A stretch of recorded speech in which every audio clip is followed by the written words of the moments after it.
Somos alumnas de la Universidad Univer Millennium Plantel Ecatepec.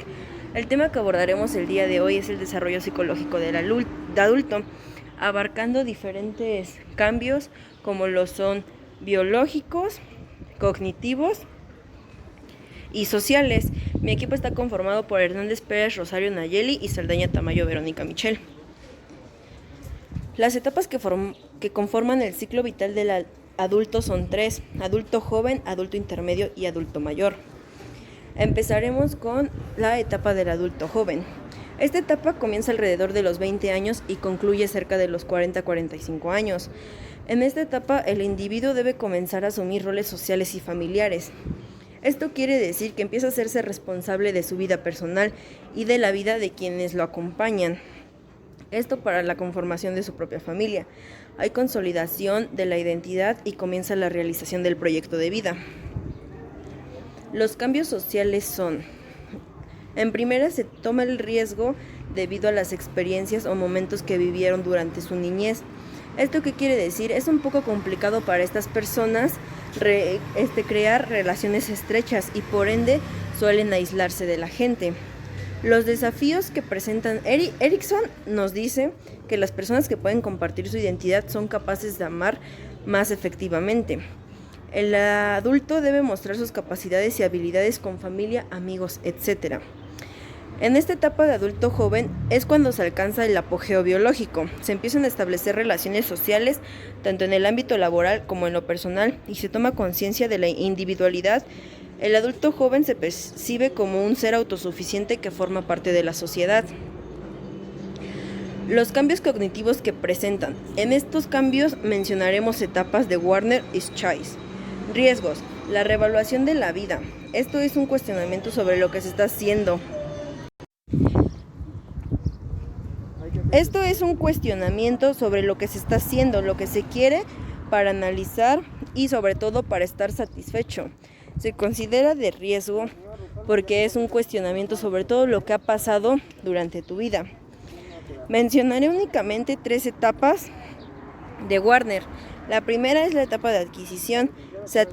En esta se adquieren las habilidades necesarias para poder participar en la sociedad de una manera efectiva.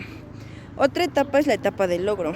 En esta el conocimiento adquirido se gestiona para conseguir metas personales. Otra de las etapas es la etapa de responsabilidad. Se emplea el conocimiento para resolver problemas relacionados con sus propias responsabilidades. Hay factores que están muy presentes en esta etapa, como lo son la creatividad, la organización y la lógica. Los cambios biológicos son: en riesgo se considera riesgos porque la fertilidad en los 20 sigue siendo alta. Se empieza a tener cierto cuestionamiento por los cambios que tiene nuestro cuerpo y se pueden sufrir problemas de autoestima. Esto porque se empiezan a cuestionar las partes en las de por qué subimos de peso, por qué nuestro cuerpo ha cambiado tanto a como cuando éramos adolescentes y toda esta parte. A los 20 se tiene un mejor rendimiento, pero una vez que vamos creciendo, nuestro rendimiento va de bajada.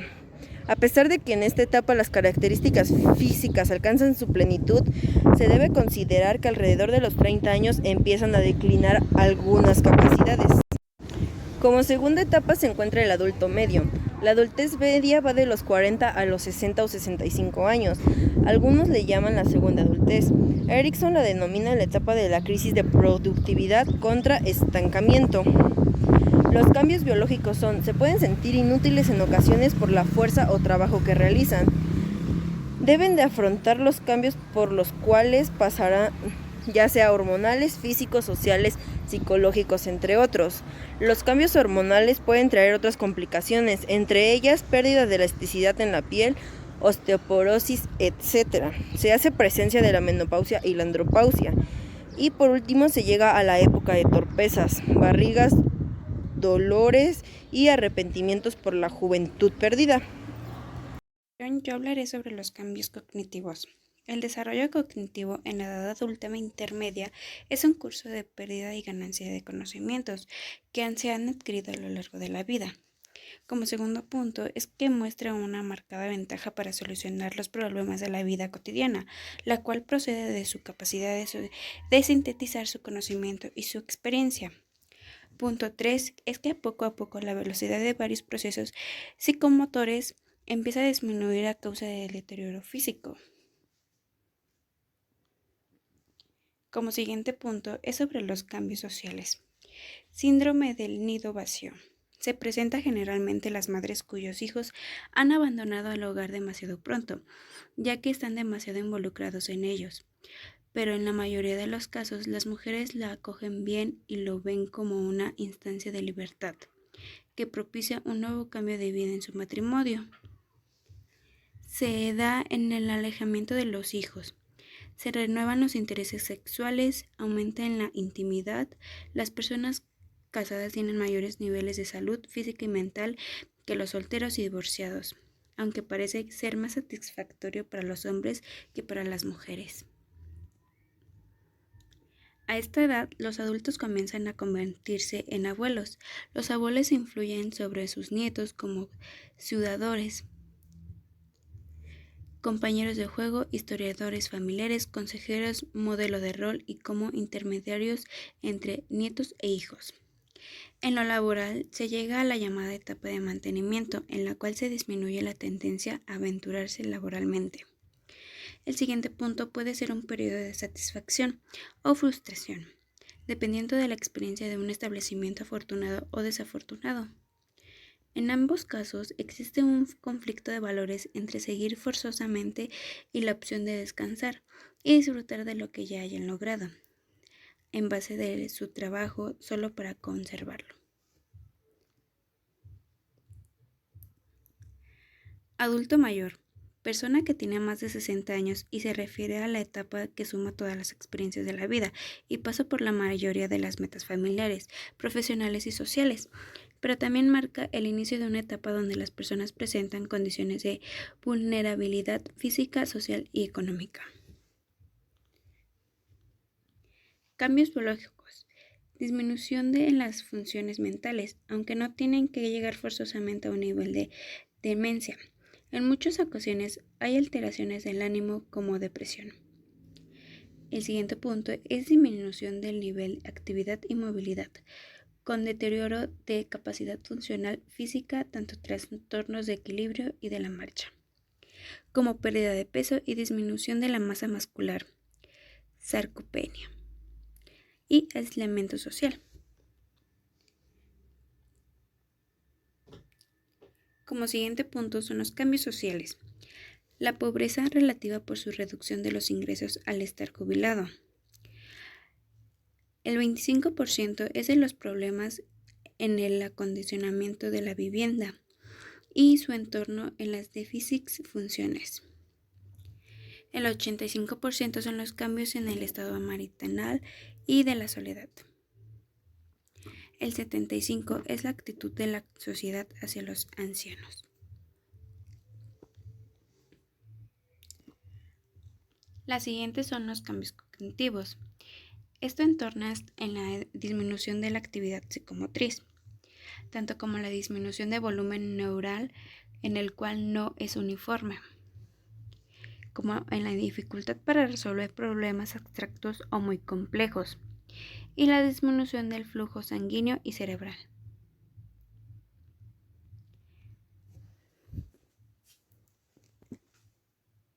Es así como terminamos nuestras diapositivas.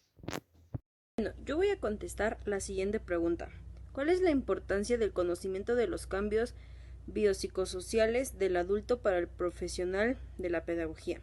Bueno, es muy importante que nosotros como pedagogos conozcamos cuáles son todos aquellos factores y cambios que intervienen a lo largo de las diferentes etapas de la vida humana, desde la niñez hasta la vejez, ya que es importante, como lo mencionaba anteriormente, conocer qué cambios tienen tanto físicos, psicológicos, sociales, biológicos, cognitivos, ya que cada uno de estos factores puede a lo mejor darnos el porqué de ciertos aspectos en el proceso educativo.